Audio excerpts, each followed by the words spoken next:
Olá, pessoas! Está começando mais Perdão, gente, me empolguei. Saudações, meus ouvintes atômicos. Estamos aqui mais um dia. Como vocês puderam perceber no título hoje, temos uma presença mais que ilustre do nosso querido Diego Miranda, podcaster do Revolution, militante comunista, dono de gato. O que mais que você é, Diego? Cara, sou professor, né? E sou Bullshit Fitness também. Você quer fazer alguma consideração inicial? Pode ficar à vontade aí para falar o que você quiser. Não, eu tenho 6 anos, eu não sei o que eu tô fazendo aqui.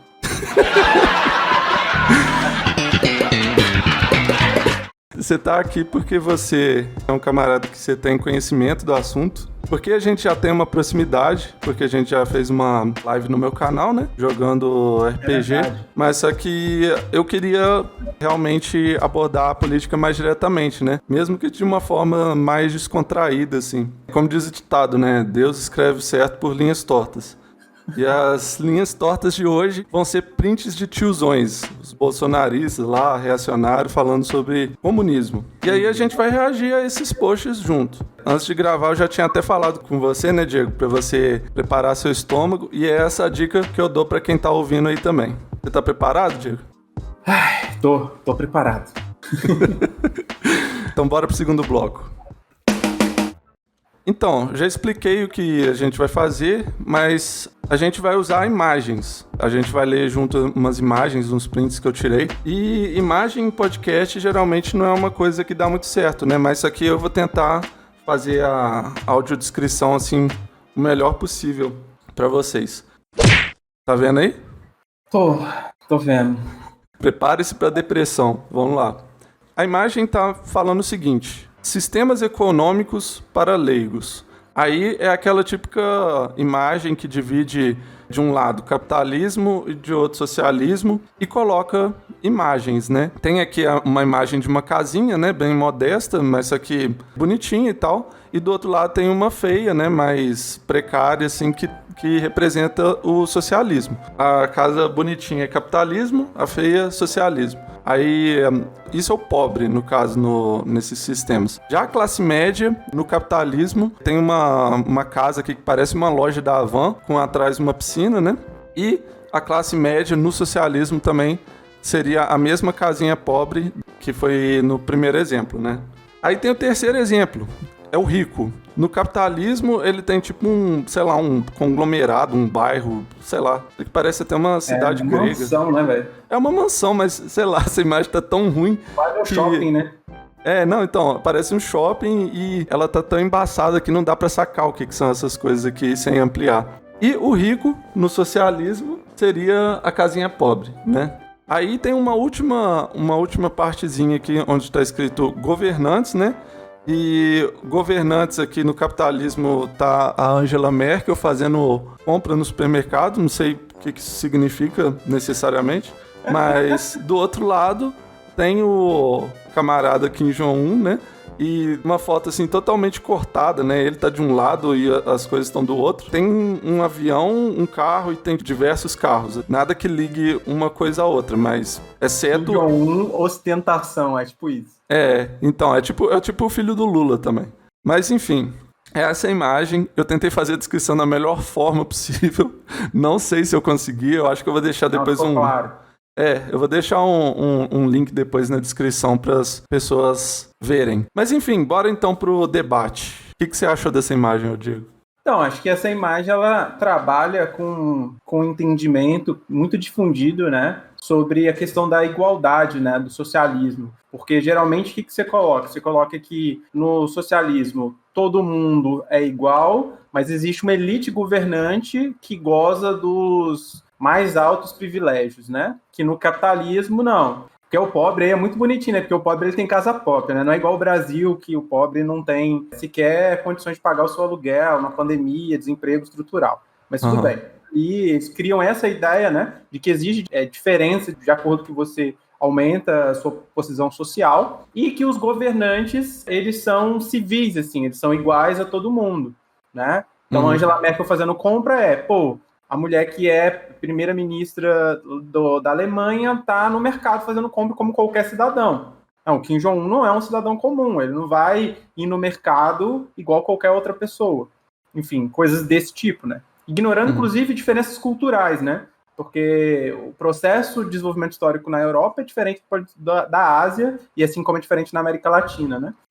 Enfim. Então, isso é a ideia básica, é o que geralmente se difunde. Então, as pessoas... Cria-se, né? Isso aí tem todo um processo da doutrina anticomunista, né? De tentar difundir essa ideia de que no comunismo é tudo assim. Só que qual é o problema dessa ideia? Ela trabalha sobre a ignorância das pessoas sobre esses fatos. Então, as pessoas nunca viram, alguém vai e coloca isso e parece que é assim mesmo. Mas, por exemplo, se você for ver experiências socialistas como a da União Soviética, como a cubana, como a chinesa, como a Coreia do Norte, enfim, por mais que se considere se é socialismo ou não, hoje, várias dessas experiências, né, a própria União Soviética caiu, acabou em 92, mas dá para você perceber essas estruturas e como isso se dava em cada país. Pensando que a gente viu um mundo que não tinha internet, né? Então, a internet chega numa época onde o bloco socialista, né, com toda a sua força, já foi derrotado pelo capitalismo, pelo imperialismo. Então, as pessoas não têm acesso, não sabem muito bem, né? Só quem tinha acesso a algum jornal ou outro que vinha desses países para poder ter acesso. Então, essa é uma grande dificuldade de lidar com essas questões hoje, né? Mas, por exemplo, vou dar 2 exemplos diferentes. Na experiência da União Soviética, a gente teve um processo de industrialização muito abrupto da década de 20 até a década de 40, né? E você tem várias moradias coletivas que foram construídas. O que era isso? Igual faz condomínio, os condomínios eram pensados inicialmente, né, pelo planejamento dos organismos dos soviets. Depois isso muda na política e vai ser pelo organismo central e tal, que já não tem tanta participação direta, né, da classe trabalhadora. Isso é um processo que acontece, mas acontece esses planejamentos por regiões. Até hoje na Rússia, se você for à Rússia, existem muitos bairros que têm esses blocos de casa, né, que são vários apartamentos feitos. Existe no YouTube, se você jogar lá, apartamentos da União Soviética, enfim, eu não sei exatamente os termos, mas eu já vi vários vídeos procurando sobre pessoas que viajam nesses países, ou quem já teve a possibilidade de viajar e conhecer, né?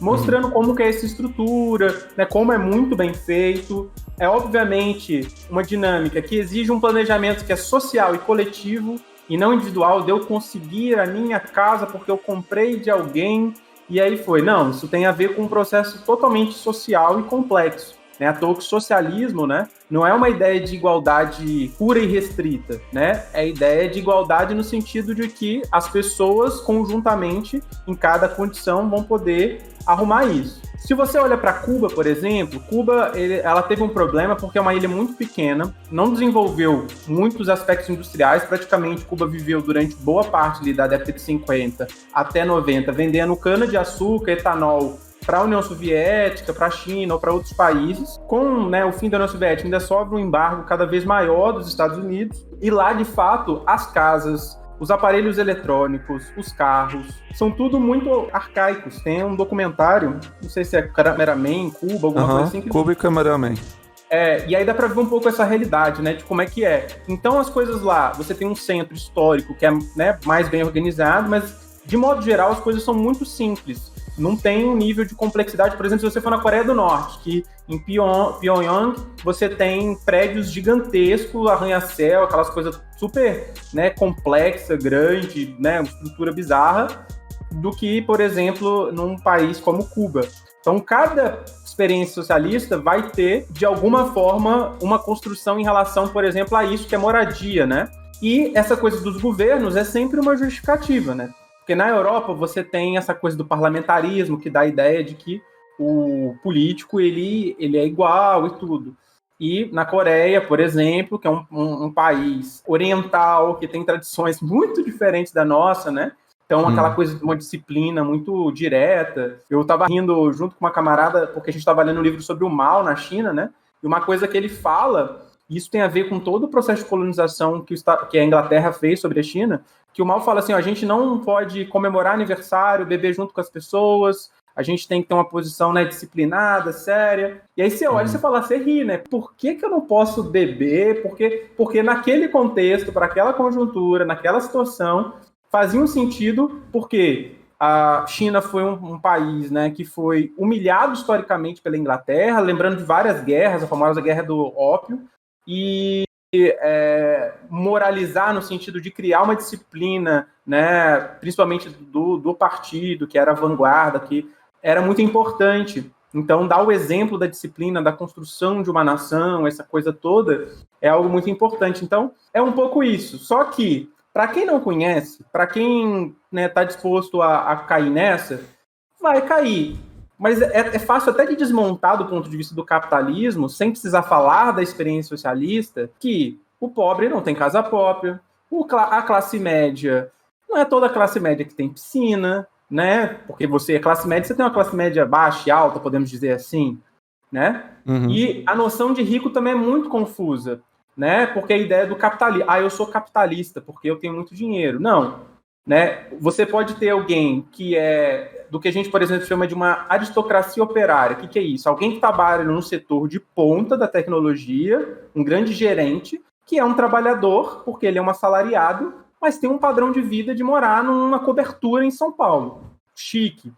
Ele é trabalhador, mas pela posição que ele ocupa na totalidade da sociedade, ele acaba ficando muito mais próximo do que as pessoas chamam de burguesia. O cara é burguês e tal, né? Porque o burguês, de fato, é o dono da fábrica, e não esse cara que é um gerente lá dentro.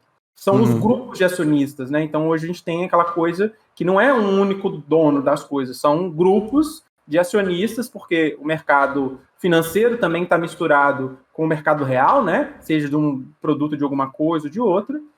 E, enfim, é isso que dá, né? E aí isso esconde, já no próprio capitalismo, a desigualdade social, né? Porque, novamente, e aí lembrando, né, frases importantes até do Fidel, por exemplo, sobre Cuba, né? Nenhuma criança hoje vai dormir na rua aqui em Cuba. E a gente vê hoje, principalmente com a pandemia, com esse processo brutal de crise, e não é uma crise só por causa do Covid. O Covid aprofunda uma crise econômica que já estava antes e que agora se acentua cada vez mais, que você vê famílias inteiras morando na rua. Eu sou de Belo Horizonte, da capital, e se você anda no centro de Belo Horizonte, existem multidões de pessoas, é muita gente, é assustador, porque a gente já viveu isso antes. Isso já foi combatido de alguma forma pelas políticas de compensação social, e isso volta a assombrar novamente a nossa realidade, né? Então, isso, o cara que quer justificar a partir da sua experiência, e geralmente quem faz isso é alguém que veio aí de uma classe média, enfim, pode ser que até alguém pobre faça isso, mas é porque a sociedade burguesa produz a sua ideologia, né? Toda classe dominante, ela produz uma ideologia também que é dominante. E as pessoas passam a tomar isso como a verdade, como a realidade, sem se questionar. Isso não quer dizer que nas experiências socialistas não tenham problema, que não tem uma série de questões, mas é assim que é colocado. Então, o boomer vai colocar isso. Como dialogar com isso é difícil, porque o nível é tão absurdo da justificativa que, primeiro, geralmente uma pessoa dessa ela está partindo de uma desonestidade que ela não tem interesse nem de dialogar. Ela não tem interesse de... Ela deu por verdade e ela não está nem disposta a entender ou não se isso é verdade, se está certo ou se está errado. Né? Se você chegar e falar assim, eu não sei, né? Mas o pobre no capitalismo não é necessariamente isso aí, não. Né? A pessoa pode não aceitar. E o ponto, acho que é o mais difícil dessa, é sobre a questão dos governantes, né? Porque se cria uma ideia da democracia burguesa de que todo mundo é igual perante a lei, sendo que a gente sabe que na prática não é, e que, né, a gente hoje, por exemplo, a gente vê que a democracia representativa burguesa, ela coloca lá, né, nos assentos, a gente vê milhões de siglas de partido que, né, uns têm, de fato, uma ideologia muito demarcada, né, como a extrema-direita, como alguns setores da direita, setores, né, liberais, etc. Mas você tem um monte de partido fisiológico, né, o chamado centrão, que eles estão preocupados unicamente de estar ali no poder, e quem tiver, né, seja um setor mais à esquerda, seja um setor mais à direita, eles vão se conformar, e eles estão defendendo o interesse de quem? Porque eles não elegem sozinhos, eles elegem porque são patrocinados por uma determinada empresa de ônibus, por um grupo de acionistas, né, por várias coisas, e, de fato, os interesses da população, do povo, no sentido mais amplo, né, de vários setores de classe social, não são representados. E aí, comparar isso, geralmente, nas experiências socialistas, onde isso varia bastante, mas geralmente tem um papel de democracia central, onde você, né, você consegue que sejam eleitos por regiões, né, e que tentem representar. Isso não quer dizer que não tenha conflito, né? O socialismo não é o céu. O socialismo é os seres humanos tendo seus problemas, mas é uma forma, um método de tentar ser mais justo possível com a sociedade, ou seja, ouvindo todas as camadas e buscando formas de democracia direta dos trabalhadores, dos camponeses, seja de qual formação social isso for. Enquanto na sociedade capitalista não é assim, né? Então, é basicamente isso, mas é muito difícil porque não são coisas tão óbvias, diretas e claras, né, para a maioria das pessoas. Enfim, tentei responder aqui e palestrei, né?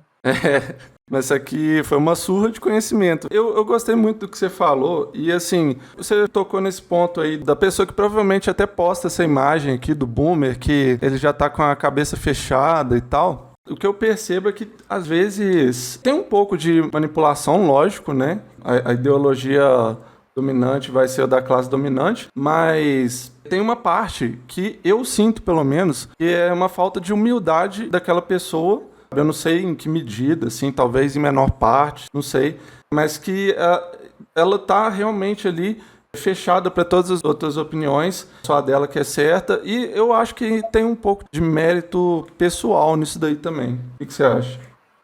Ah, e outra coisa, você acha que tem como conversar com essa pessoa?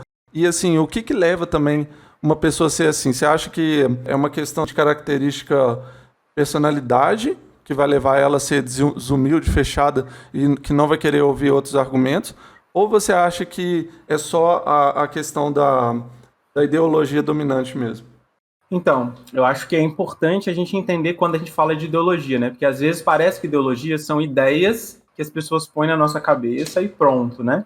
Mas a ideologia, ela é uma forma de conformar a nossa subjetividade como um todo, né? Porque a ideologia, ela não trata só do aspecto de uma opinião que eu tenho, mas inclusive a forma da gente sentir, né?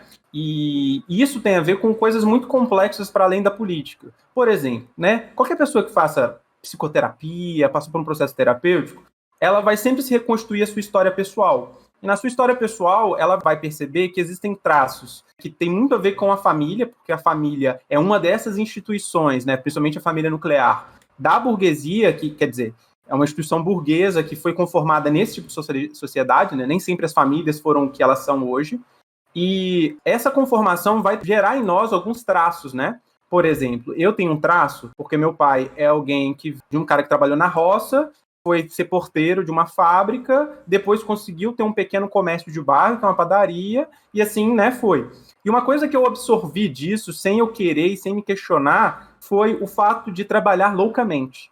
Eu tenho dificuldade de descansar. Mas eu acho que isso é pra todo mundo. Assim, meu pai então, também tem esse ritmo aí de, tipo, trabalhar da hora que ele acorda até a hora que ele vai dormir, sabe? E aí isso passa por uma normalização com a gente também, mas eu acho que a maioria das pessoas passou por isso.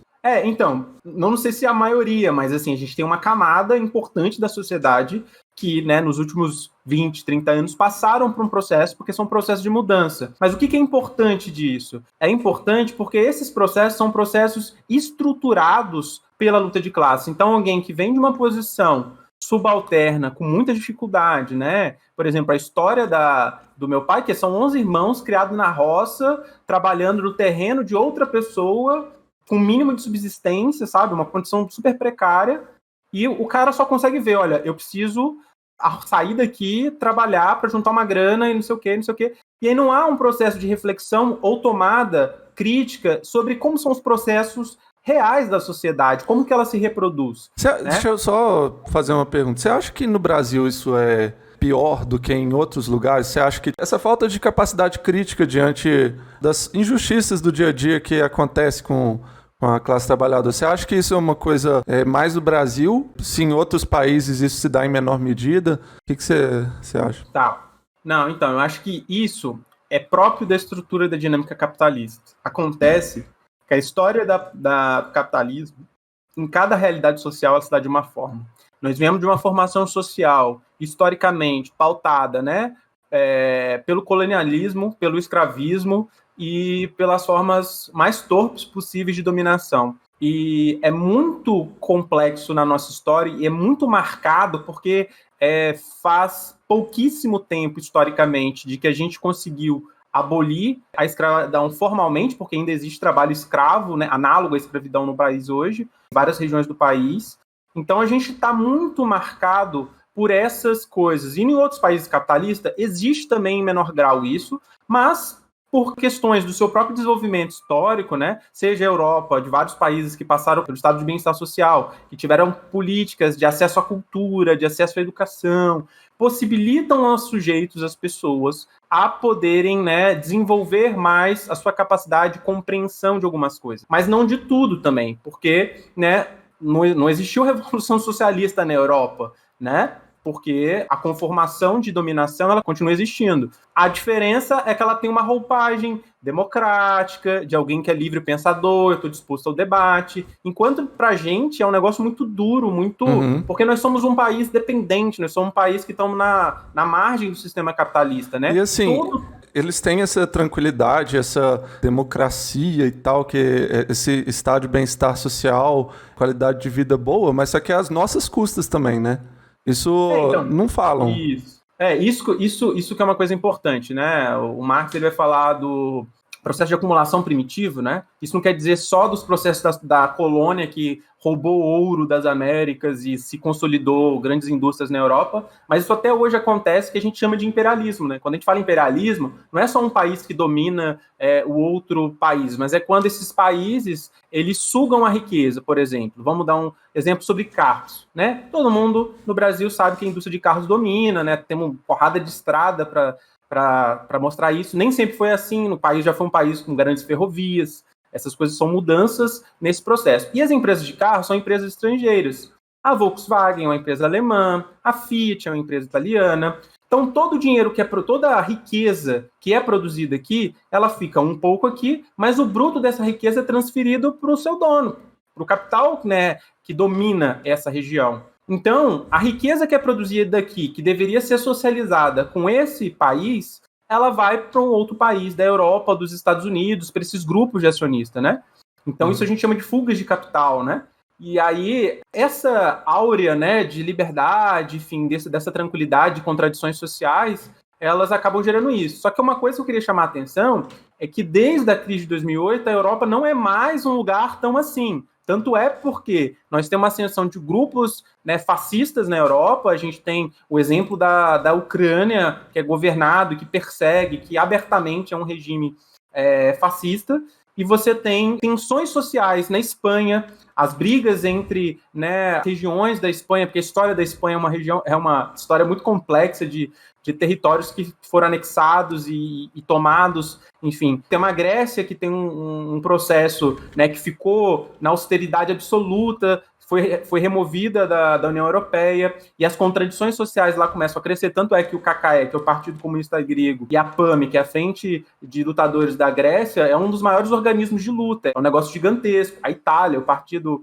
Comunista lá na Itália, a Juventude que tem lá na Itália é muito grande. Então, assim, essas contradições já estão começando a mostrar que essas coisas de debater com tranquilidade, de ouvir o outro, não é tão simples. Porque a luta de classes não explica tudo, mas ela estrutura o todo, né? O Jones Manuel vive falando, citando o Jaime Osório, mas é isso, esses processos de intensificação da crise, do capitalismo, elas vão começando a colocar essas coisas mais em choque, e aí aquela coisa que parecia, não, pô, o europeu é super educado, e tem o francês queimando o carro, sabe? Quem dera nós queimássemos carros quando a gente está em protesto.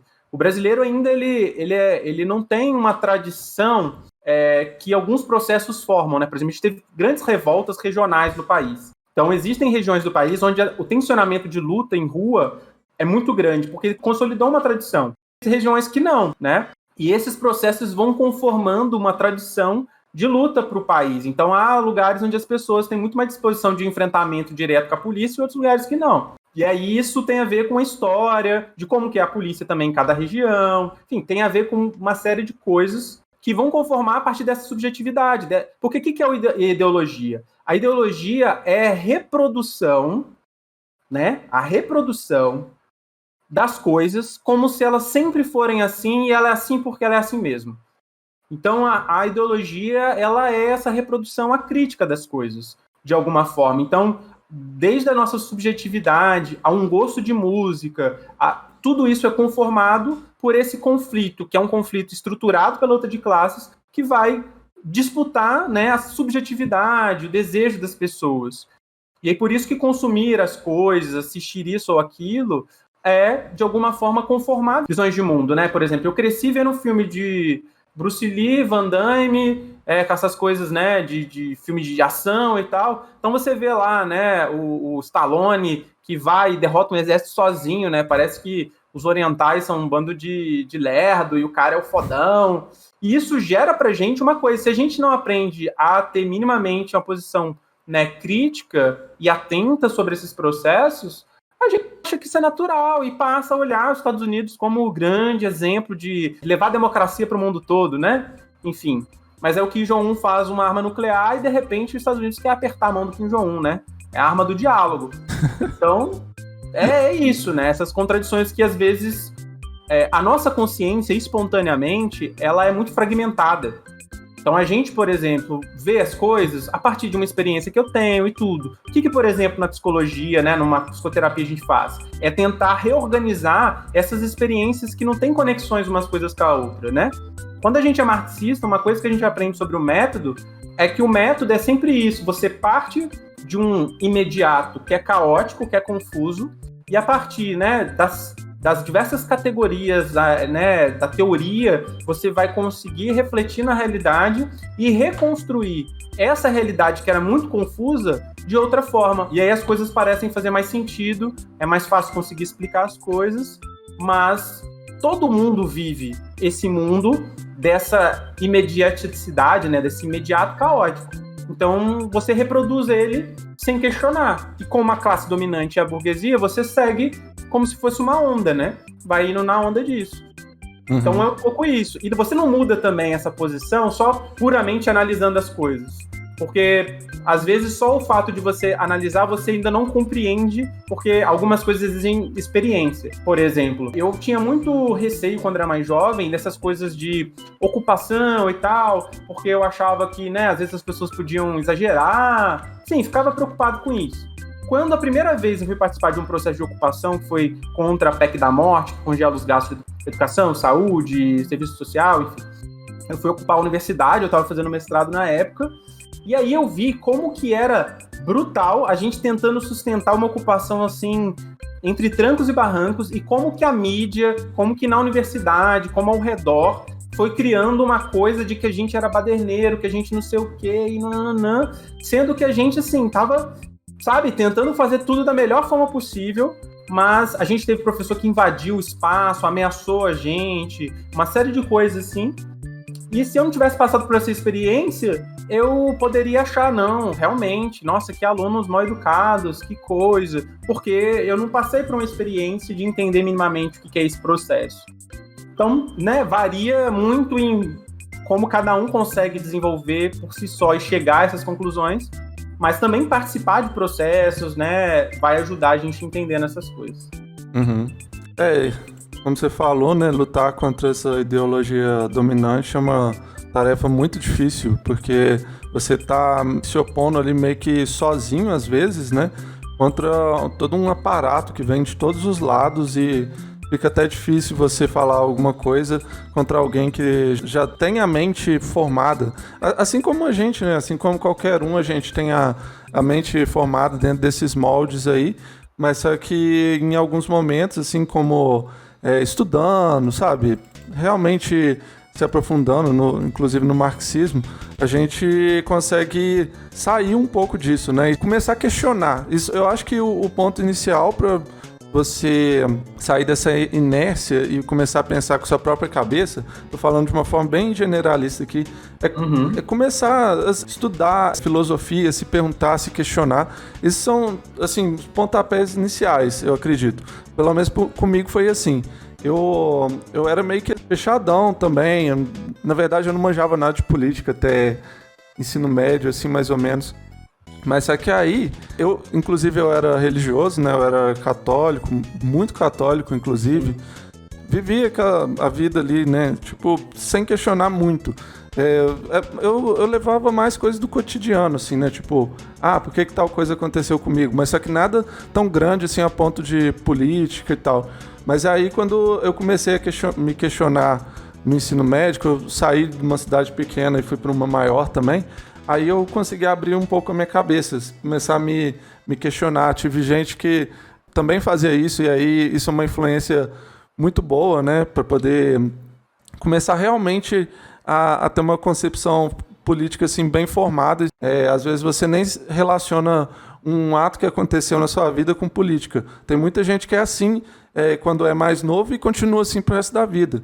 Sabe? Sim. Que o que importa para a pessoa são só as coisas lá do cotidiano e tal. Eu também fui um menino criado, né, na Igreja Católica. Minha família é toda mineira, que migrou para o interior do estado do Rio, né? E depois eu me tornei espírita, que foi outro processo que me trouxe um monte de reflexão, né?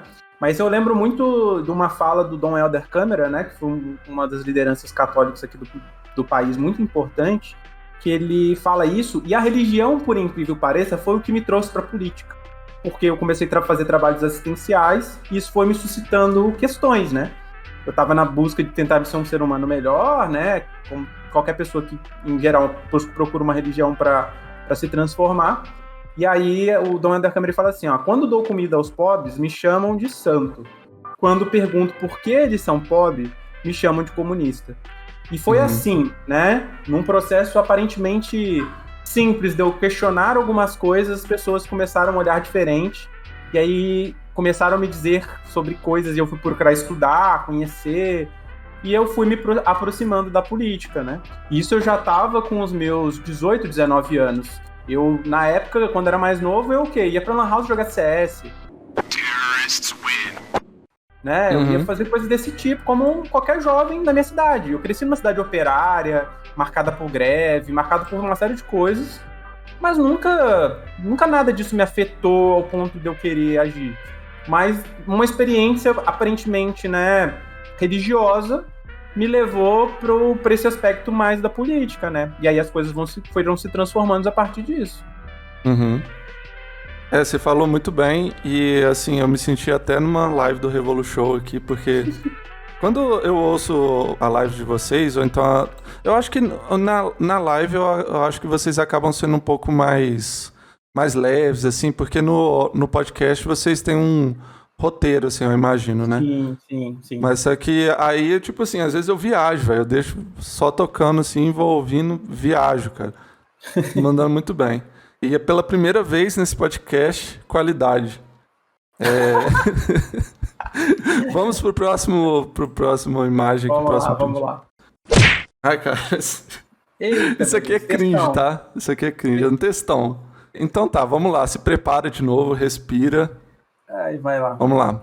Um post no Facebook, um texto, né? No grupo Maria Rainha da Paz. Aí a gente tá falando de religião, então vamos voltar pra religião. Muitos não sabem, diz uma senhora aqui que eu não vou falar o nome por motivos óbvios, né?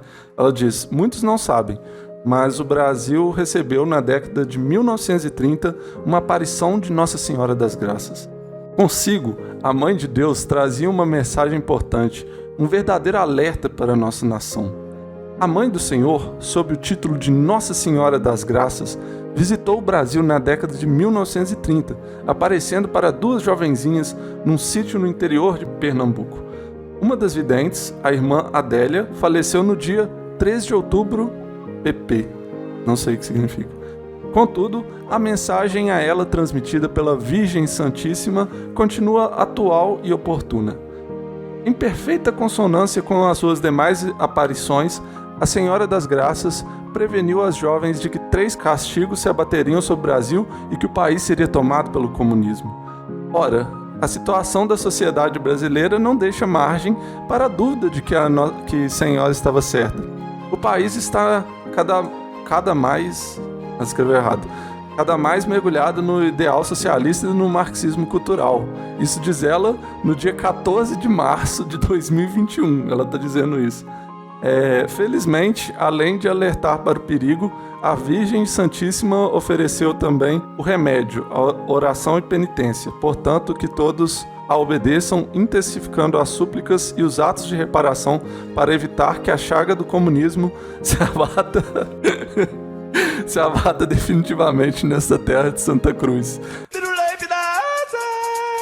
Assista o vídeo para mais detalhes, aí ela joga um link. Mas enfim... Templário de Maria, é isso? Peraí, Templário, cadê? Tá, o endereço tá ali, ó. É isso, é Templário de Maria. Mas enfim... O Templário Online. O Paulo Cogos, né? Dispositivo soviético que espremia as bolas do saco que a KGB usava e que é uma invenção maravilhosa da humanidade. Mas e aí, cara? Isso aí tu falar o que você achou. Então, essa é outra coisa bastante importante, assim, porque minha família é muito religiosa, né? Esses dias eu até mandei um áudio pra minha avó aqui, e graças a Deus meus avós por parte de mãe estão vivos, e são minha família bem nova, assim, né? Só perdi um vô por parte de pai mesmo. E aí ele falando com a minha avó e tal, e a minha avó, meu filho, porque isso que a gente tá passando deve ser uma aprovação de Deus, né? Pra ensinar a gente a ser mais cuidadoso e não sei o quê. Minha avó fala a mesma coisa, cara. Por quê? Essa é uma forma como essas pessoas foram formadas a partir de determinados valores históricos e que conformam esse tipo de coisa. Não quer dizer que toda pessoa dessa idade vai ter esse tipo de pensamento, né? Porque você também vai ter pessoas velhas que são progressistas, comunistas, enfim, das mais variadas matizes.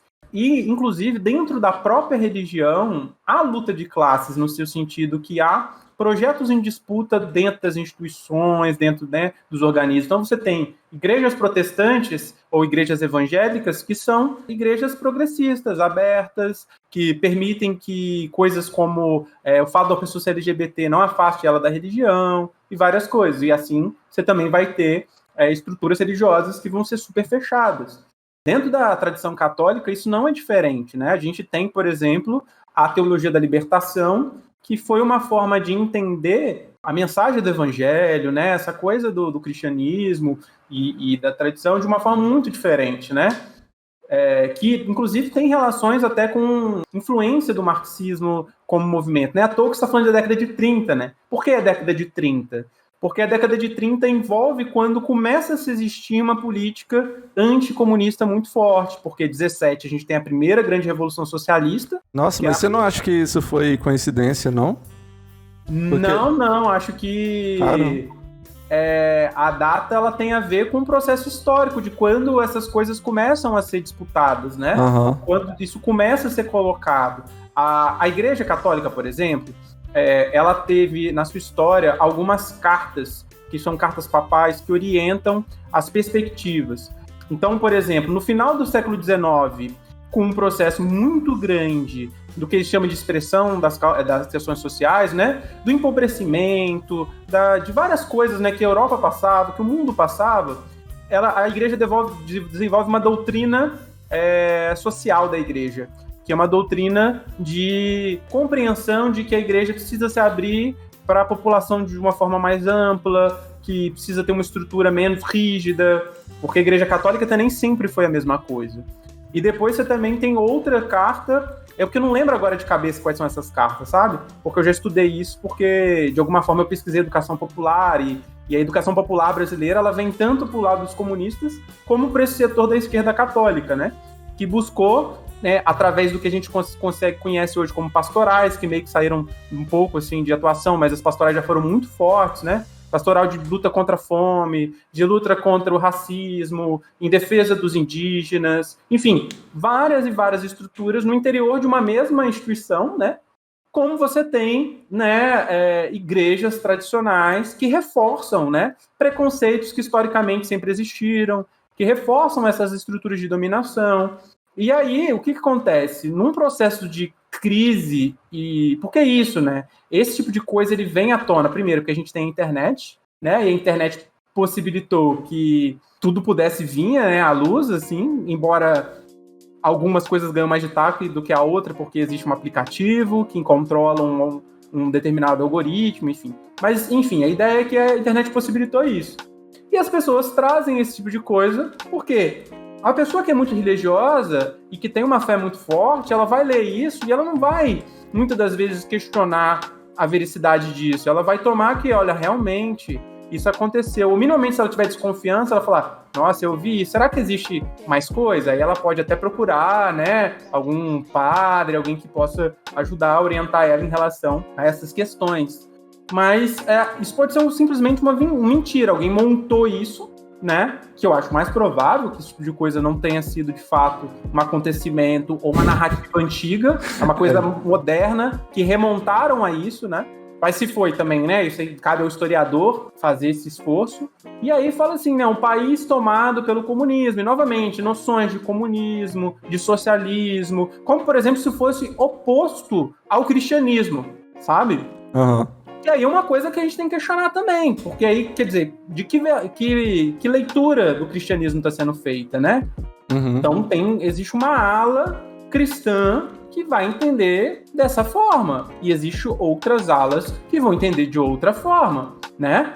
Que aí você tem várias coisas, né? Que, por exemplo, tem na carta aos Coríntios do Paulo lá, que ele fala, né? Eu fiz-me judeus para os judeus, para que pudesse me aproximar dos judeus, fiz-me para os pobres como pobre, para que eu pudesse ganhar os pobres. Enfim, existe toda uma questão do cristianismo que pode ser lida a partir dessa lente, ou pode ser a partir do, pecadora, taca pedra, né? Como se Jesus falava, atira a primeira pedra aquele que não tem pecado. Mas isso são formas de que a experiência religiosa ela é genuína, né? As pessoas, elas se vinculam porque o mundo é muito duro. Então, às vezes, a gente precisa dar uma explicação para esse mundo, ou a gente consegue ver conexões para além desse mundo, para tentar lidar com a dureza e a dificuldade desse mundo, que é muito duro, que é muito difícil. E aí, a gente tem a religião como esse espaço de ajudar a explicar coisas, né, que remetem ao transcendente, remetem a outro tipo de experiência, a continuação da vida e tal. E o Lenin fala muito, ele fala assim, não me importa para mim muito o trabalhador, o que vai acontecer, que ele vai morrer depois. Me preocupa a vida dele aqui agora, né?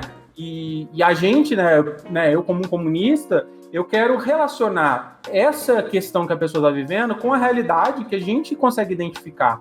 Por mais que a pessoa tenha desejo, todo mundo na sua fé tem capacidade de ressignificar coisas, né?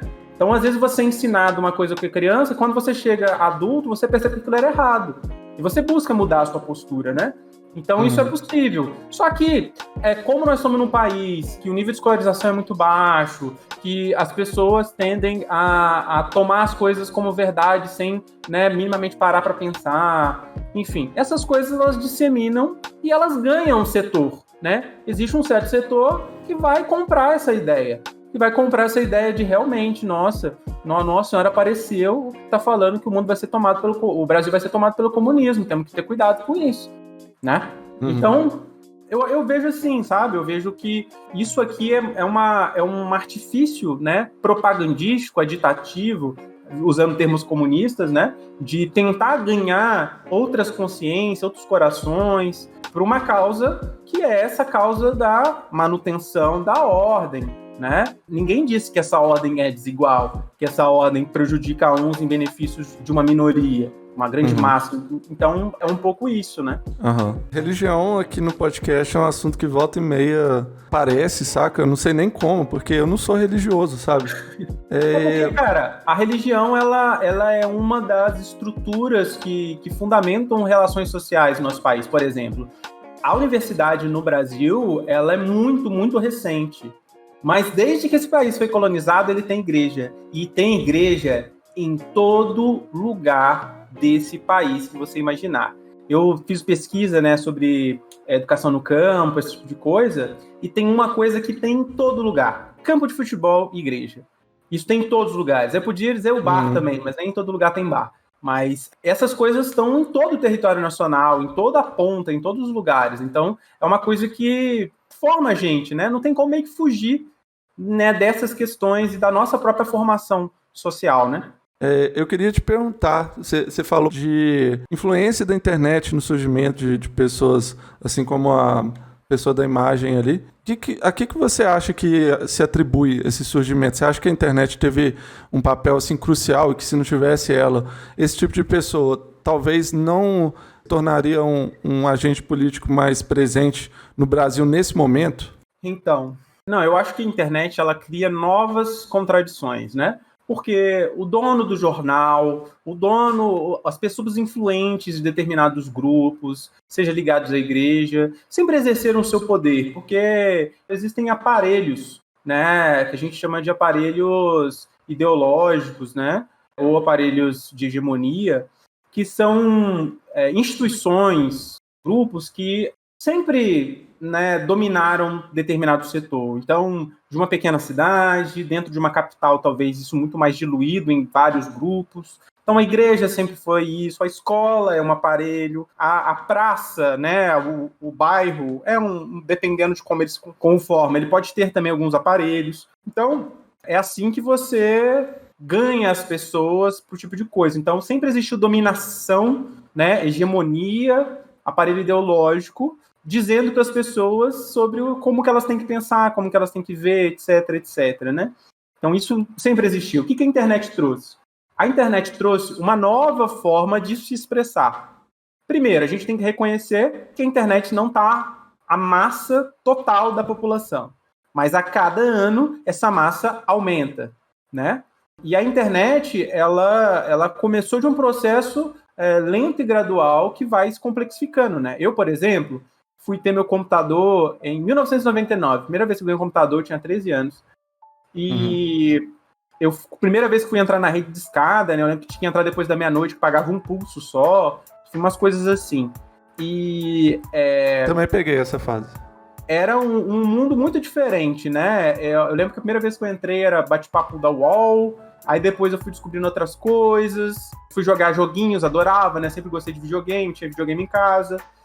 Depois eu fui descobrir o Mirk, né? O IRC, que até hoje existe, algumas pessoas compartilham torrent, essas coisas por lá. Eu comecei a usar esse Mirk, eu tava o quê? Na 7ª, 8ª série. E aí meus amigos, todos assim, né? Alguns usavam, todos não, né? Alguns usavam, quem tinha computador e tal, que era uma coisa muito restrita.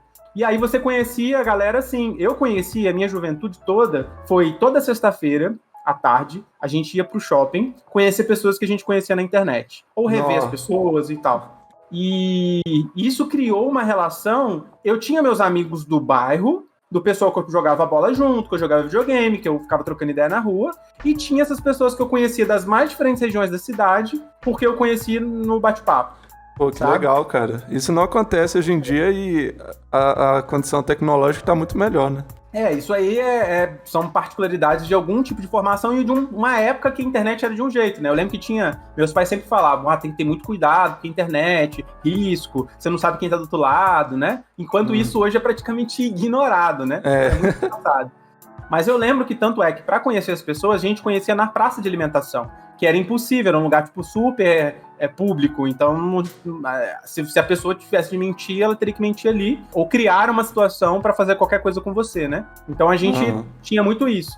Então eu fui criado num molde muito diferente, muito atento à internet, muito atento às coisas que mudavam, e muita gente que depois, né, o celular foi o que possibilitou esse processo maior de adesão das pessoas na internet. Então, eu, por exemplo, demorei a ter muito um Android, porque eu fiquei com o celular velho muito tempo e tal, só usava SMS, porque, enfim, não tinha grana para trocar, enfim, mas eu tinha o notebook, o computador, porque eu comprei notebook muito cedo. Na época eu vendi o meu Fusca, que eu tinha juntado antes para comprar um notebook. Então, o preço do notebook era o preço do Fusca, para as pessoas terem ideia de quanto era o preço, né, na época. Não sei se é tão diferente hoje, mas na época era, tipo, assustador. Tanto é que já me zoaram. Nossa, você vendeu o Fusca para comprar isso aí, né?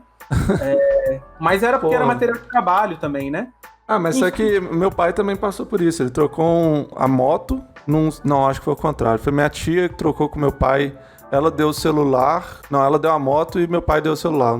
Não lembro qual que foi, de qual lado. Mas foi um negócio assim, sabe? E era aquele celular moto tijolão, era o valor de uma moto. Sim. Então, essas modificações, elas têm grupos diferentes, porque tem momentos diferentes da universalização da tecnologia, né? Então, as pessoas que pegam pelo celular, elas pegam de forma crítica. Ela pega, ela clica, funciona assim?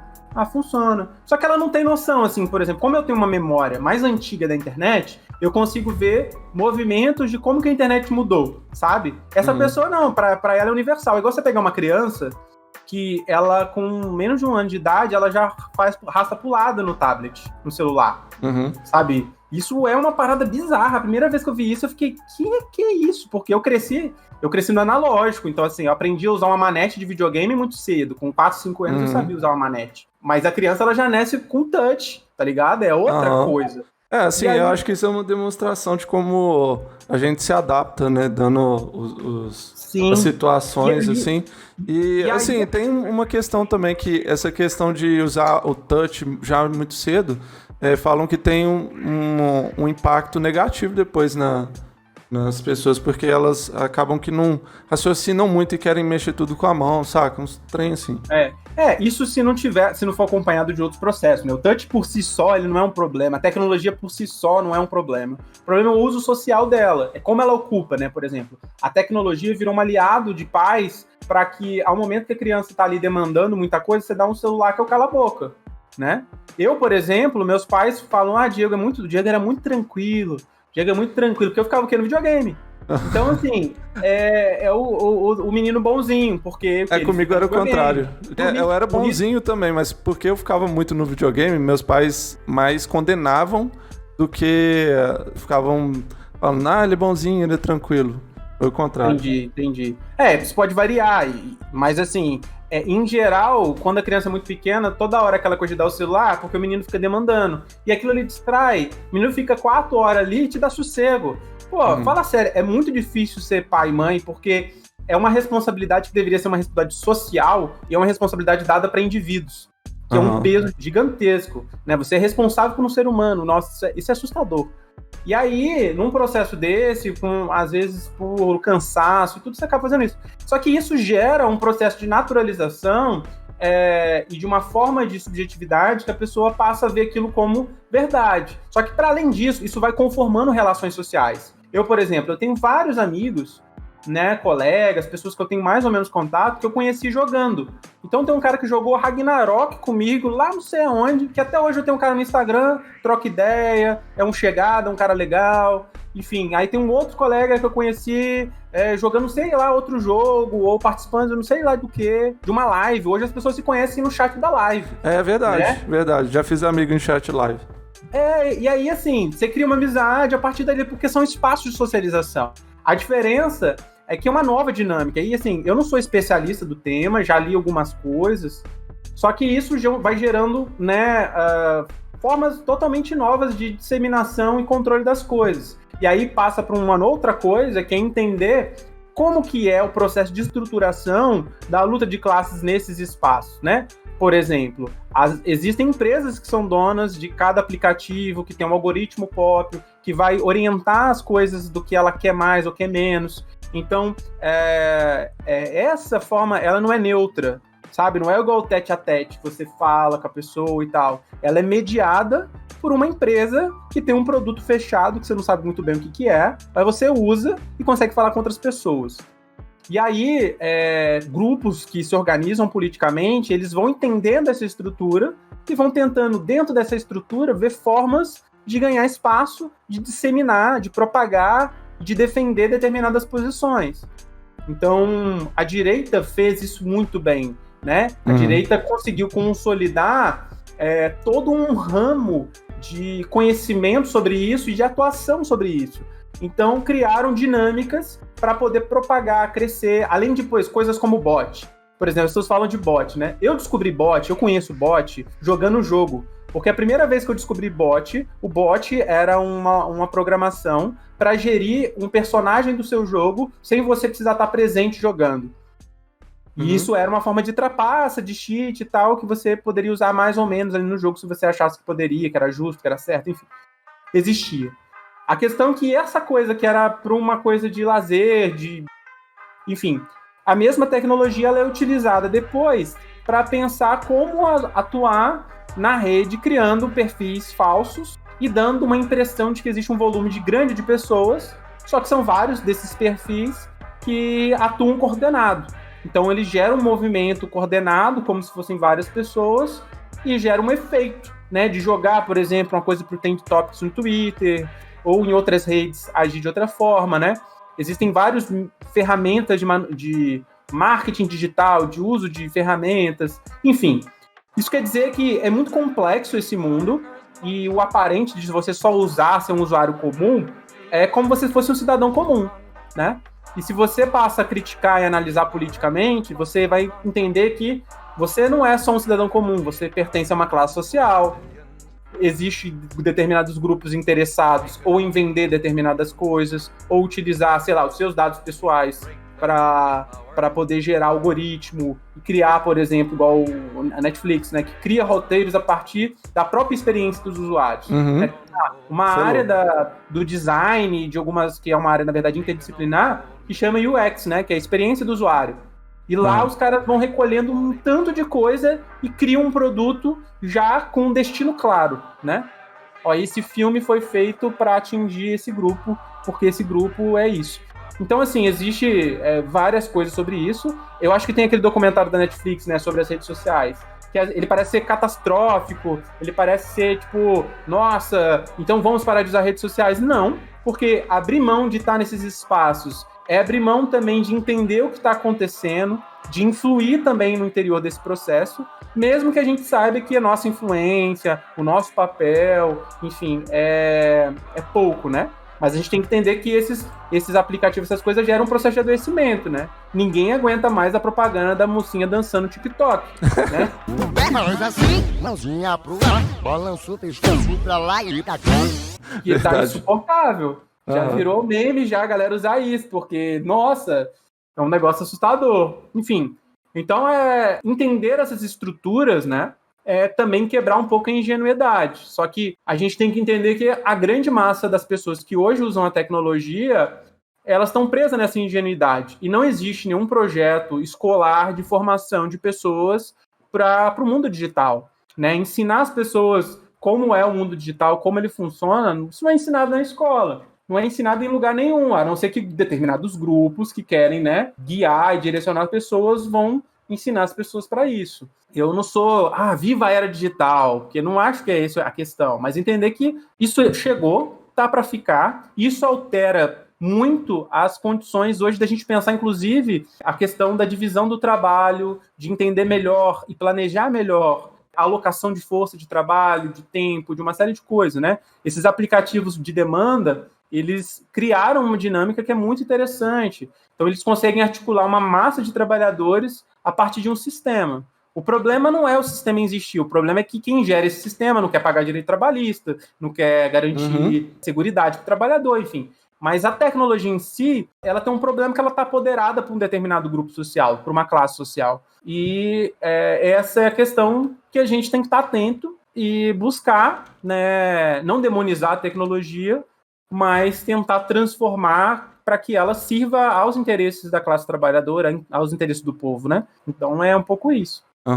Uma coisa que você falou que eu achei interessante é de esses conglomerados de mídia na internet cresceram muito, estão empregando, entre aspas, de uma forma super precarizada. Não tem intenção de mudar isso no futuro próximo. É uma coisa que eu já percebi, isso é óbvio, lógico, mas o YouTube é meio que um bait de jovem, sabe? Coloca o glamour lá, fala, qualquer um pode fazer, fala, você vai ficar rico se você fizer, e aí vai todo mundo lá. Pra falar a verdade, eu não sei nem se o YouTube tem como pagar justamente todas as pessoas que produzem vídeo lá, né? Eu acho que não teria como. Então, mas para poder manter o sistema funcionando, eles dão essas merrecas, sabe? Essas moedinhas para as pessoas continuar correndo atrás lá da cenoura, igual o burrinho correndo atrás da cenoura, o hamster na rodinha, sabe? É meio que isso. Mas uma coisa legal que você falou também, ensinar o uso das redes sociais e da tecnologia em escolas, assim, isso é um projeto que não existe, pelo menos não em larga escala, mas só que é uma coisa que eu também reconheço já faz muito tempo a importância, e que na faculdade que eu tava, eu sou jornalista, né, pra quem não sabe, lá tinha um projeto, eu nunca fiz parte, eu só sei da existência mesmo, que chama Literacia Midiática. Foram 2 professoras minhas que criaram, e elas vão em escolas para poder ensinar o uso de mídia, passar às vezes textos informativos, passando uns vídeos, entendeu? Umas coisas assim para escolas públicas. E isso é uma coisa que eu acho que deveria ser feito em larga escala, para evitar exatamente o tipo de caos que a gente está passando agora. E, assim, você falou do dilema das redes, né, também, que eu comecei a assistir esse filme e falei assim, não, peraí, isso daqui tá muito ruim. Parei de assistir, não aguentei, eu juro pra você. Cara, achei muito ruim, achei muito incompleto, sabe? Análise incompleta, catastrófica, catastrofista, e eles fazem isso de propósito. Igual falam, né, que o medo é um sentimento que vende, em mídia principalmente. Isso é uma coisa que a gente aprende na faculdade também, que o medo, sexualidade e esses tipos de sentimentos são as coisas que mais prendem a atenção das pessoas. Então é uma coisa que está sempre presente, não só na televisão, né, que é o lugar, o principal lugar, mas só que, por exemplo, nesse filme do Netflix também está bem presente. Não que a nossa situação esteja muito boa, sabe? Mas só que realmente eu acho que tem um exagero ali. Então, uma dessas coisas que você falou, né, sobre o YouTube e essa lógica das migalhas, né, isso remonta à primeira discussão nossa lá da imagem, né? Quer dizer, o socialismo, ele não quer igualar por baixo, pela miséria, pela pobreza, dando migalhas para as pessoas, mas sim igualar, né, a socialização da riqueza que é produzida. A questão é que muita gente produz riqueza e pouca gente fica com a riqueza. E o YouTube é uma empresa que pertence a um grupo de acionistas, né, que pertence à burguesia e que vão ganhar, né, fortunas de dinheiro pagando migalhas para milhões de pessoas, né? Não é bem um assalariamento, não é uma relação tipicamente capitalista nesse sentido, mas a dinâmica da empresa é essa, né? Então a gente tem que ter clareza que a gente está vendendo, né, de alguma forma, nosso tempo, né, para essas empresas, e assim funciona. Essa é a realidade, a nossa sociedade é assim. E aí, quando a gente fala, né, de socialismo, a gente fala disso. Existe um problema nisso. E como conserta? Com política pública? Não vai resolver, né? A empresa ela não vai abrir mão do seu lucro. Existe uma contradição entre o capitalista e o trabalhador. E aí isso retoma outra coisa que você falou do ensino de tecnologia, né? Qual que é o problema do ensino da tecnologia? Por que eu tenho tanto dedo para falar sobre isso? Porque hoje, se for discutir isso, na prática o que acontece são empresas, grupos empresariais vendendo tecnologia. Na pandemia, a educação, né, está sendo, em maioria das vezes, EAD, ou o ensino emergencial, enfim, remoto. E aí, por exemplo, aqui na Prefeitura de BH tem um lobby de duas empresas, que é o Google e o Grupo Khan Academy, que são plataformas digitais de ensino que querem vender os seus pacotes digitais e falar para os professores que eles têm que se atualizar, que eles têm que estar atentos à tecnologia. E veja como é perverso isso, porque é verdade que existe um problema do uso da tecnologia, mas como que ele é apropriado na nossa sociedade, e como isso é vendido, e como isso vai para a mídia, e como isso vai aparecer nos jornais, né?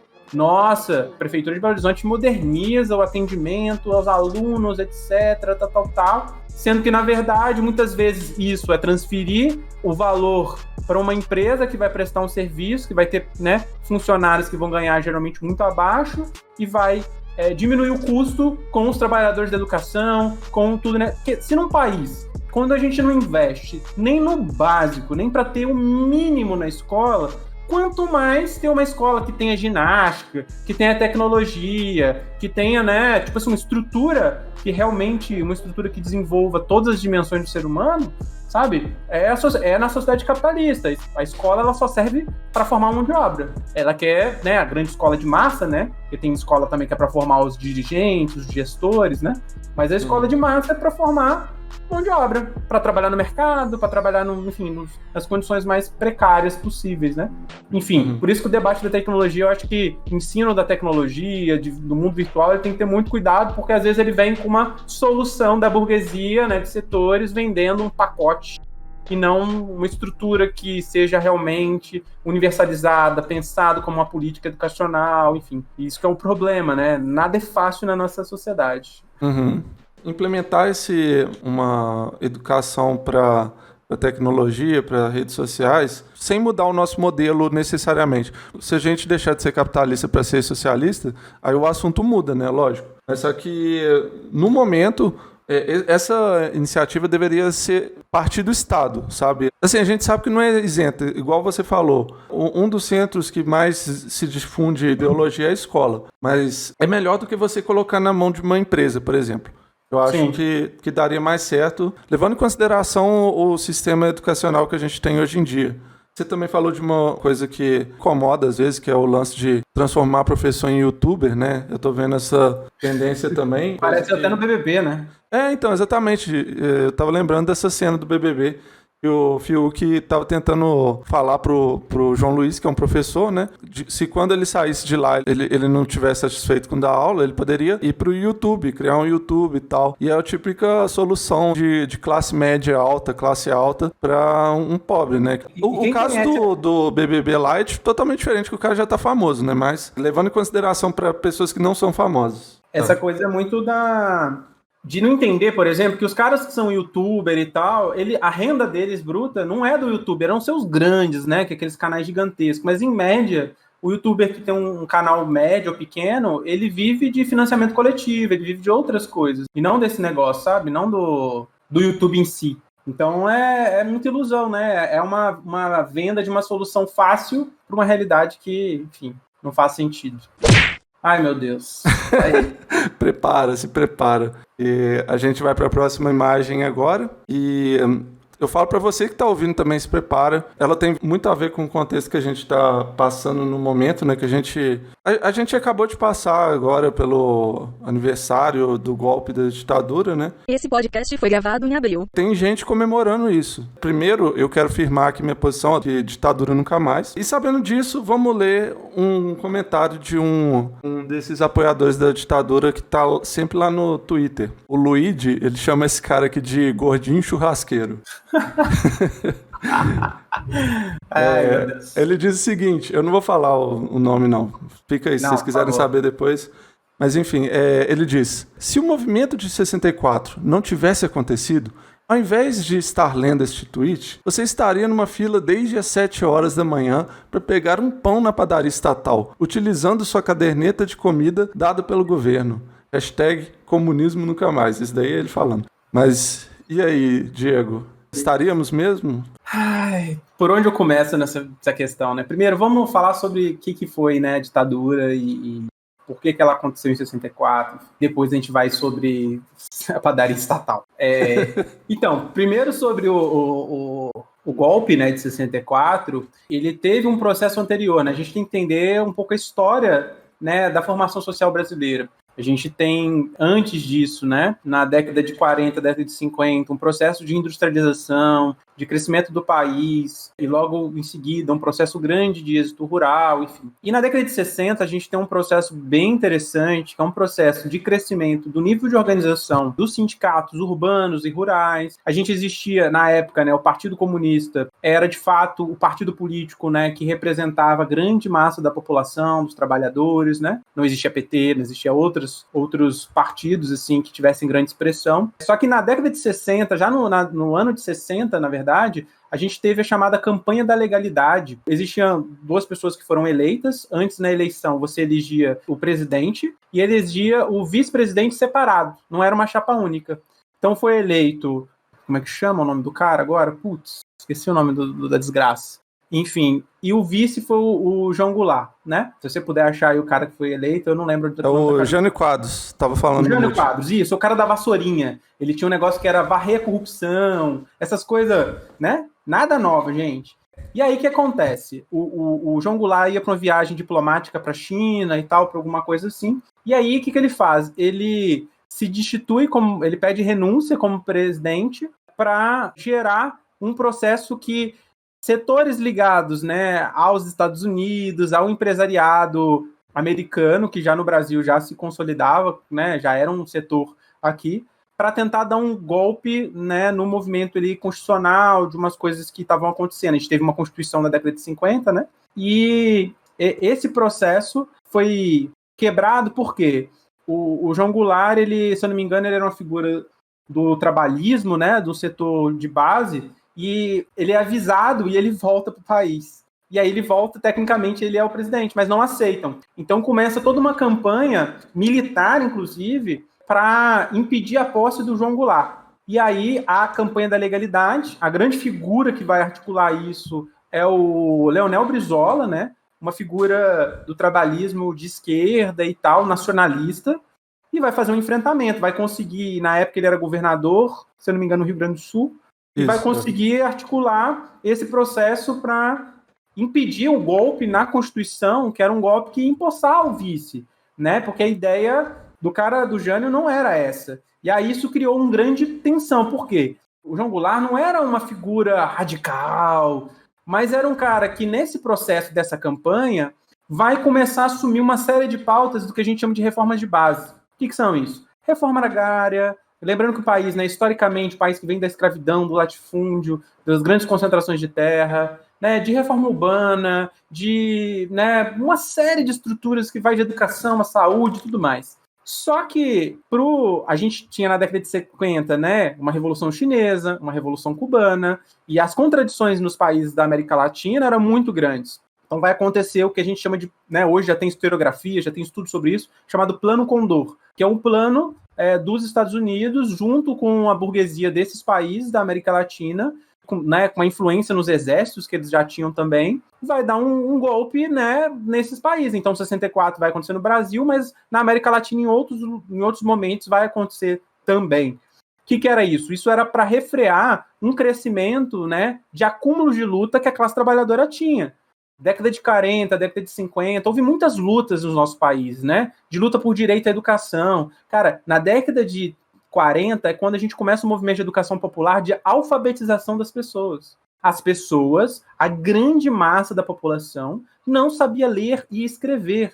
É a barbárie, sabe? E aí tem todo um processo de luta, de organização e tudo mais, e aí vem a ditadura como caminho para isso. E a ditadura vai perseguir, torturar, matar grande parte das lideranças desses processos de luta. E isso se faz da aliança do imperialismo com as burguesias, com os empresários e os militares, né, desses países. Inclusive, existiam alas nacionalistas dentro do exército que foram presos, foram torturados ou foram removidos do exército, exilados e tudo mais.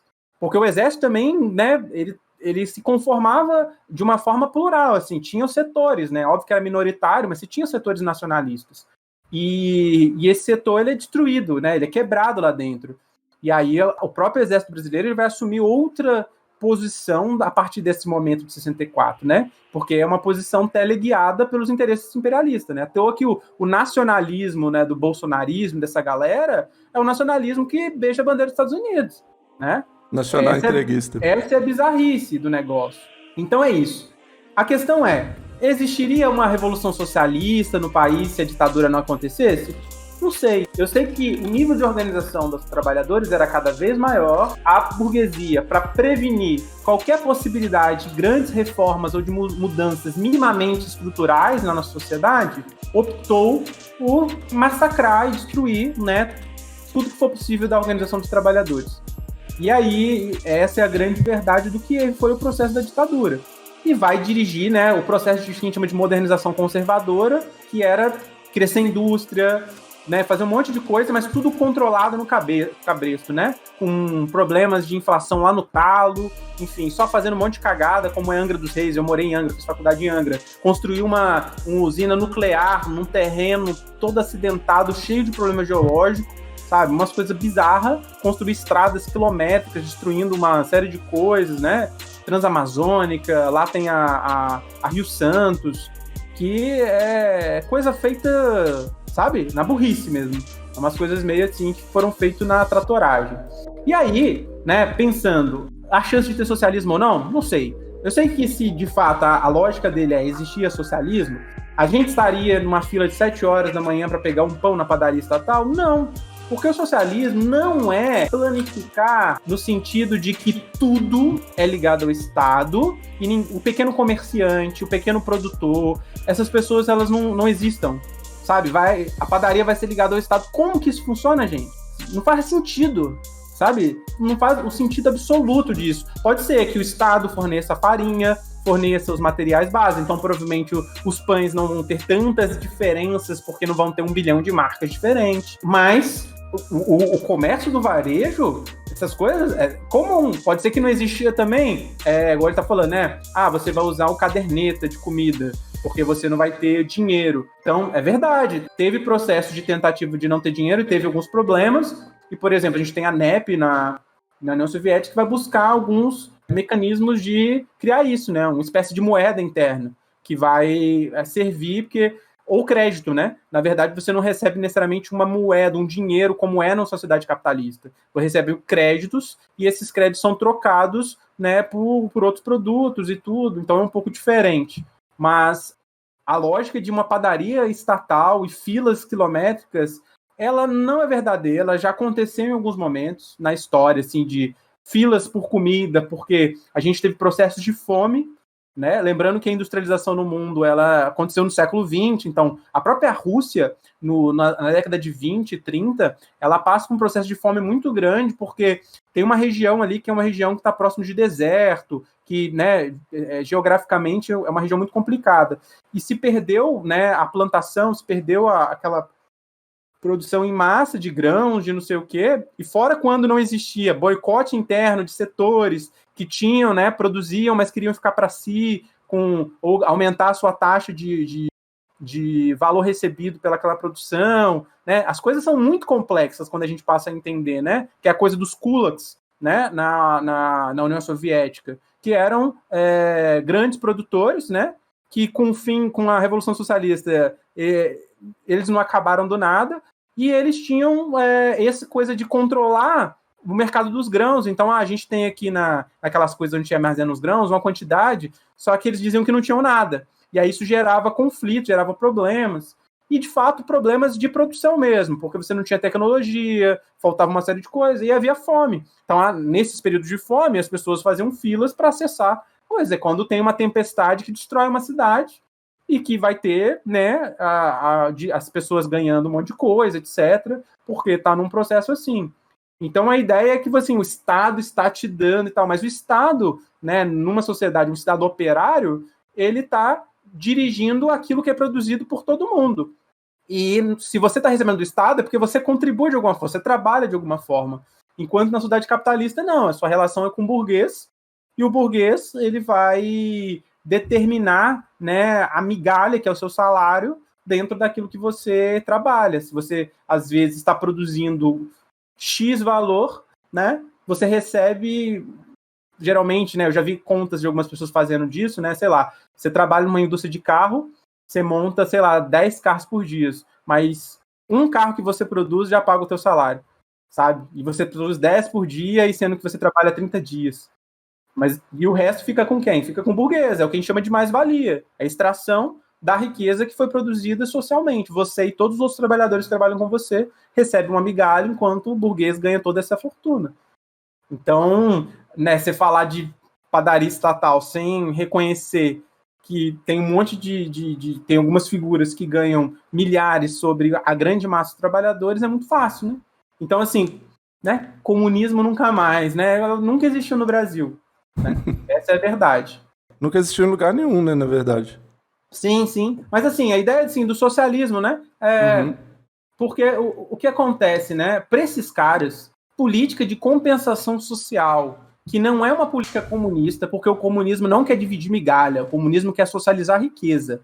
O comunista, o socialista, ele está preocupado com isso, né? Políticas de compensação social são políticas dentro da própria ordem burguesa, né, de um setor, óbvio, à esquerda dentro dessa sociedade, mas de uma esquerda dentro da ordem, que é o seguinte, olha, para essas questões sociais não ficarem muito agudas e a galera não querer fazer uma revolução, vamos dar algumas coisas para esse povo para não gerar tanta treta? Então, você cria várias políticas de compensação social que são importantes quando as contradições são muito altas, né? A gente vai defender isso, é claro, ninguém quer as pessoas vivendo na miséria, na penúria, mas são conformações dentro da própria ordem. Então, para essa galera, esse tipo de política de compensação já é socialismo, já é comunismo. Se você falou assim, tem terra improdutiva, vamos dividir, socialista, que ninguém tá usando pra porra nenhuma, aquilo lá tá, né, ou tem gente especulando e ganhando dinheiro com pura especulação, sendo que tem pessoas passando fome, ou até mesmo do produtivo, né, você tem grandes extensões territoriais de produção de uma monocultura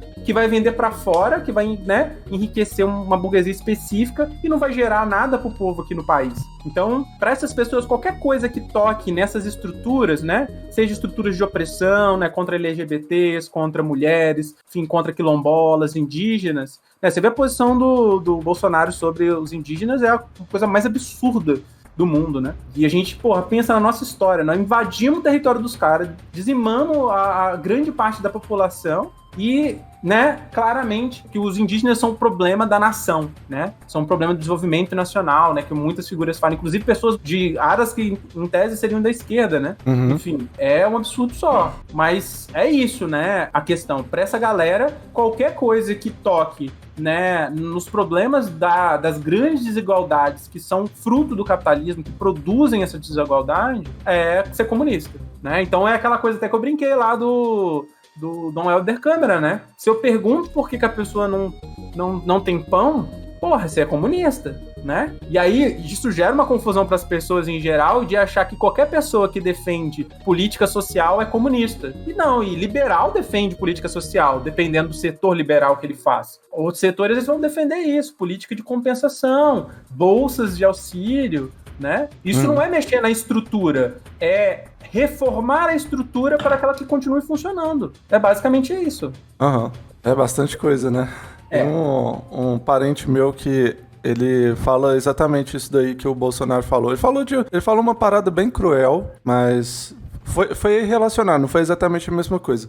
Ele falou que os indígenas deviam ser todos expulsos da terra deles, todos serem presos, porque eles não são donos, não. Eu falei, eles são donos sim, eles já estavam aqui antes. Então cadê a escritura? Se eles apresentaram a escritura, eles ficam, senão pode tirar eles, saca? Aí eu fiquei tipo, o que eu falo pra esse cara, né? Nem falei mais nada. Tem hora que... Tem até um post que eu vi no Twitter, eu não lembro quem foi que fez, acho que foi Memes Expropriados da Gringa, Memes Comunistas Expropriados da Gringa, e colocou uma enquete lá. Ao ver esse tipo de postagem de bolsominion, o que você faz, né? Então aí tinha as opções lá que era ignorar, xingar ou conversar, né? Eu acho que assim, depende da paciência no momento. Eu tento explicar quando eu tô paciente, mas a maior parte do tempo eu ignoro. Porque às vezes faz mal pra gente mesmo, né? Apesar de que a gente tem que estar sempre disputando, né? Mas às vezes... Inclusive pra mim, né? Essas preocupações com políticas têm dado até efeitos físicos no meu corpo, né? Que aí eu fico super cansado, fico triste e tal. E assim, o fato é de que se você ficar muito tempo só procurando, só vendo isso, lidando com esse tipo de gente que fala atrocidades, vai acabar fazendo mal pra você também, né? Então... Não, é saúde mental, né? É cuidado. E sobre isso você falou, né, de como agir em relação a isso. Eu acho que na internet a gente tem sempre que ignorar essa galera. Ignorar em que sentido? Ignorar de nunca responder confrontamente. A gente tem que colocar a nossa visão, mas sem confrontar, porque na internet existe a questão do algoritmo, em que quando você responde uma pessoa, você leva ela dentro do destaque do debate. Então, confrontar diretamente a loucura, né, esse delírio, essa coisa, que não é loucura na verdade, né, é uma posição política, reacionária, né, fascista muitas das vezes. Então, a gente nunca responde frontalmente uma pessoa assim, você sempre responde no seu perfil para as pessoas que você quer influenciar em relação àquilo, nunca diretamente com isso, porque isso é na internet. Na internet a gente tem que evitar, porque existe uma lógica do algoritmo, a gente precisa entender ela. É igual pessoas que vão divulgar organizações fascistas divulgando denúncia dizendo que alguém é fascista. Você está dando visibilidade para aquela organização e você faz com que ela cresça, e não o contrário. Então, existe um nível de inocência, às vezes, das pessoas em relação a esses mecanismos, que a direita sabe usar. Cresceu assim, né? Então, assim, eu acho que a gente tem que responder, não podemos deixar vácuo nenhum sobre isso, mas nós temos que responder a partir dos nossos instrumentos. Ou dos nossos canais, ou dos nossos perfis, ou dos nossos grupos, né?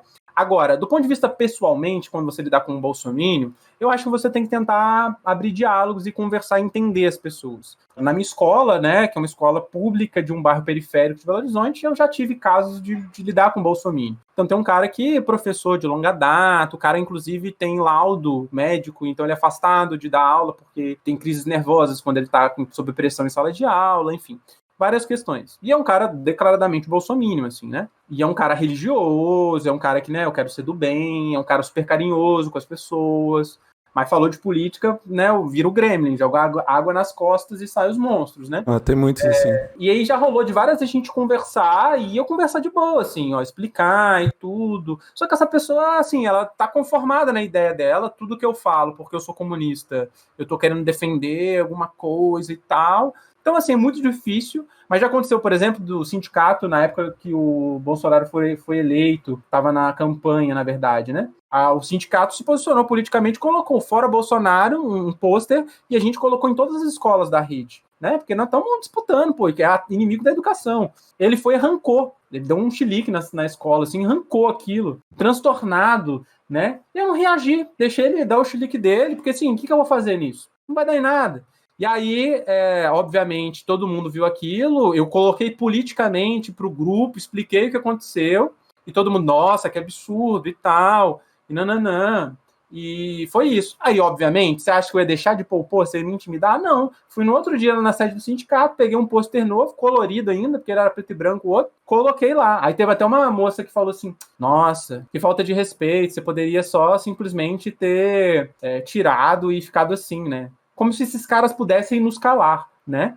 E como se fosse natural que esses caras não calassem. Não, a gente tem que marcar a nossa posição. A gente vai lidar com essas pessoas no cotidiano, que não são poucas pessoas. A base do Bolsonaro hoje é 20% da população. Isso não quer dizer que todo mundo é bolsominion, é fascista e tudo. Mas a gente tem, potencialmente, um setor fascista na sociedade brasileira. Isso não se resolve com diálogo, isso se resolve com muita luta política, com muitas tensões sociais, que a gente não sabe como isso vai dar, como isso vai caminhar, e a gente tem que ter uma postura muito, muito boa. E aí, assim, nesse sentido, precisa estar organizado, ou num sindicato, numa associação de bairro, ou com um grupo de professores, enfim, torcida organizada, porque você tem torcida organizada para fazer bagunça, mas tem torcida organizada séria, que quer assistir um jogo, que quer, né, defender o direito de uma mulher poder assistir um jogo sem ser violentada, sem ser agredida, né?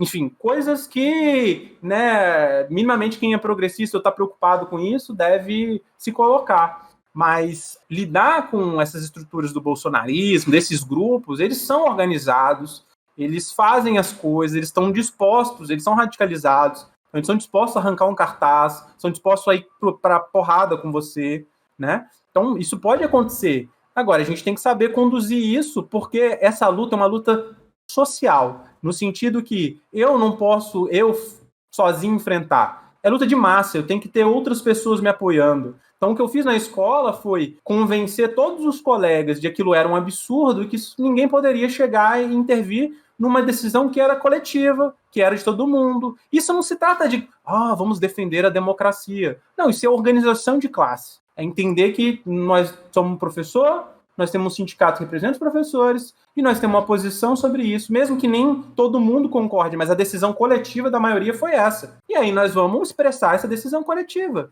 No acerto e no erro, estamos juntos, né? Porque estamos lutando para defender os nossos interesses frente aos políticos que atacam e destroem, né, os direitos e as liberdades democráticas. Então, essa é um processo, um caso, né? E outros casos, se você, né, é LGBT, alguma coisa, você precisa estar ligado. Você não pode dar sopa, andar em qualquer lugar que você corre risco de um grupo desse querer te quebrar na porrada, te matar. Então existem grupos antifascistas ou grupos organizados atentos a mapear esses grupos para as pessoas tenham cuidado. Porque é verdade, se você é uma pessoa, né, LGBT, e dependendo de onde você anda, e a gente sabe porque, né, a morte, né, de pessoas trans, de gays, lésbicas, é muito grande, e sempre são esses processos de grupos que pegam a pessoa numa madrugada, que pegam a pessoa numa situação desprotegida e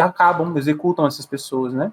Isso é real, isso é o Brasil. Se você pegar as estatísticas, vai ver como é o conflito no campo brasileiro hoje, onde vários grupos matam, né, as lideranças que estão lutando pelo seu direito à terra, porque são grileiros, são grupos de empresários, né, que estão nesse setor, que podem pagar forças armadas, né, grupos de milícias rurais para assassinar essas pessoas, enquanto as pessoas estão querendo o quê? Ter seu pedaço de terra para viver, para plantar, para comer. Então, é muitas coisas, né? Assim, é muito difícil lidar com essa situação, com esse delírio que aparece na internet, com essa coisa, Mas a gente tem que saber forma de lidar com isso, né? E aí uma das formas é, obviamente, buscar compreender, entender, e outra é se organizar para se proteger, para lutar pelos seus interesses, né? Porque sozinho a gente é muito fraco, né? Agora, coletivamente, a gente tem força para enfrentar esse tipo de coisa. Então fica a dica, né? Assina embaixo. Depois dessa só não vira comunista quem for trouxa. Eu espero que vocês tenham gostado. Foi uma aula aqui que o Diego deu. Eu queria te agradecer imensamente pela participação, Diego. Eu sei que você é um cara muito ocupado, até mais do que você mesmo gostaria, né? Eu acho. Sem dúvida. Mas eu fico muito feliz de você ter disponibilizado uma parte do seu tempo para ver esses comentários terríveis aí.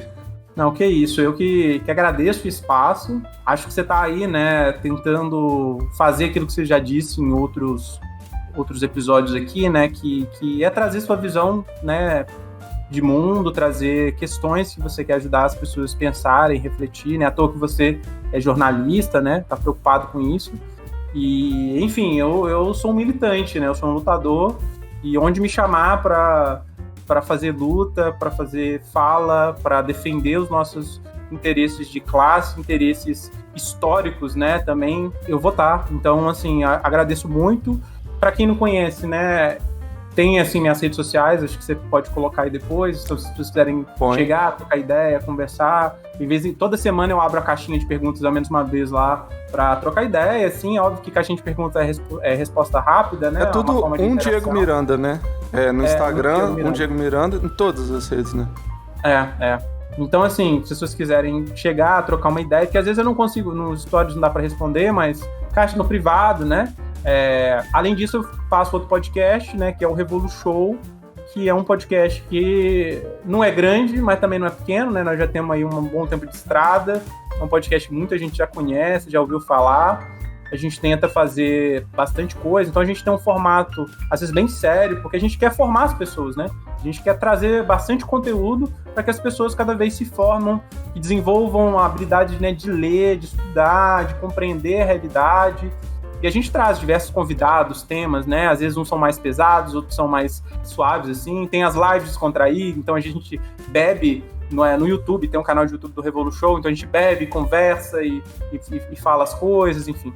Então, se você, né, ouve podcast, chegou aqui pelo podcast, dá uma olhada no seu feed aí também no Revolu Show, tá em diversas plataformas, e aí a possibilidade de você conhecer também esse nosso trabalho, né? Que é um trabalho conjunto, coletivo, muito difícil, mas que eu gosto muito de fazer.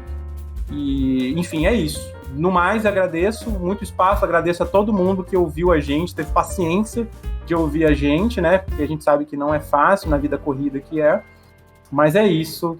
Eu agradeço muito o convite. E estamos aí para mais convites se rolar. Opa, muito bom. Você falou, o Revolu Show é um podcast pequenininho, né? Pequenininho, ninguém conhece e tal. Grande é o meu. O meu é... ouve bastante. Mas, enfim, eu vou dar meus recados finais aqui. Queria pedir para vocês se inscreverem no meu canal, Viagem Atômica, no YouTube, se você não for inscrito. Tenho o objetivo de bater 1000 inscritos esse ano ainda. Na Twitch eu também tô nessa mesma batalha aí.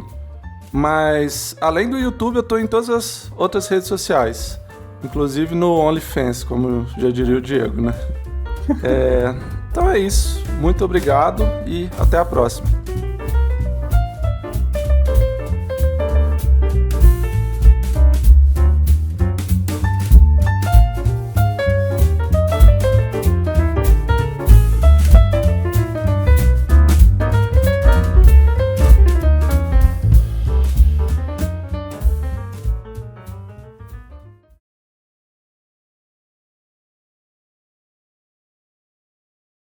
We'll be